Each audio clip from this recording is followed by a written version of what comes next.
KwabaseThesalonika bokuqala isahluko 5. Kepha ngezikhathi nangemizuzu bazalwane, anisweli ukulotshelwa, ngokuba nina uqobo niyazi kahle ukuthi usuku lweNkosi luza njengesela ebusuku.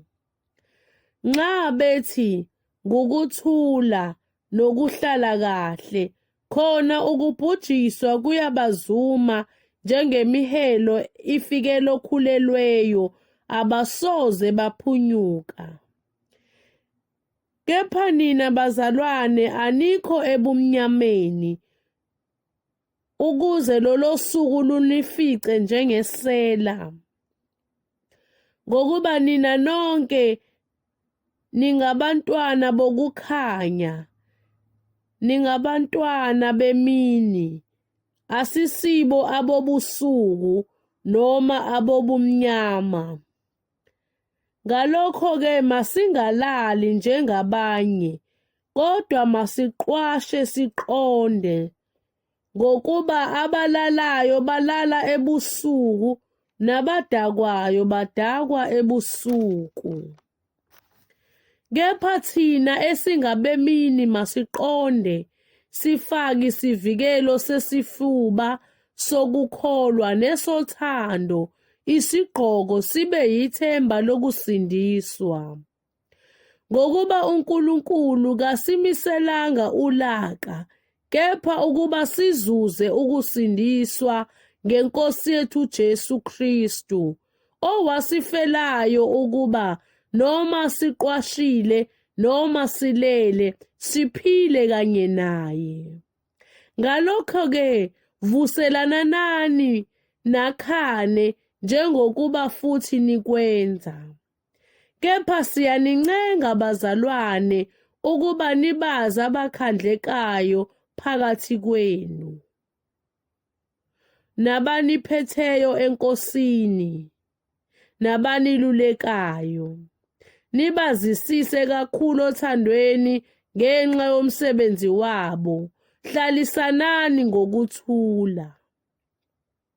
Kepha siyaniyala bazalwane ukuba niluleke abangahambi ngomthetho, nithokozise abadanileyo, nisekele ababuthakathaka, nibekezelele bonke. Qaphelani ukuba kungabikho phindisela omunye okubi ngokubi, kepha jongani njalo ukwenza okuhle omunye komunye nakubo bonke. Thokozani njalo, nikhuleke ningaphezi, kukho konke bongani, ngokuba lokhu kuyintando kaNkulunkulu kuKristu Jesu ngani. Ningamcimi umoya, ningakudeleli ukuprofetha. Vivinyani konke, nibambisise okuhle. Dedani kukho konke okubonakala kukubi. Kepha uNkulunkulu wokuthula, yena uqobo, makaningcwelise ngokupheleleyo, kulondolozwe umoya wenu wonke nomphefumulo nomzimba, kungabi nacala ekufikeni kweNkosi yethu Jesu Kristu. Uthembekile yena onibizayo, oyakukwenza futhi.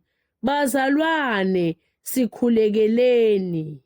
Khonzani kubazalwane bonke ngokwanga okungcwele. Ngiyanifungisa iNkosi ukuba le ncwadi ifundwe kubo bonke abazalwane. Umusa weNkosi yethu Jesu Kristu mawube nani.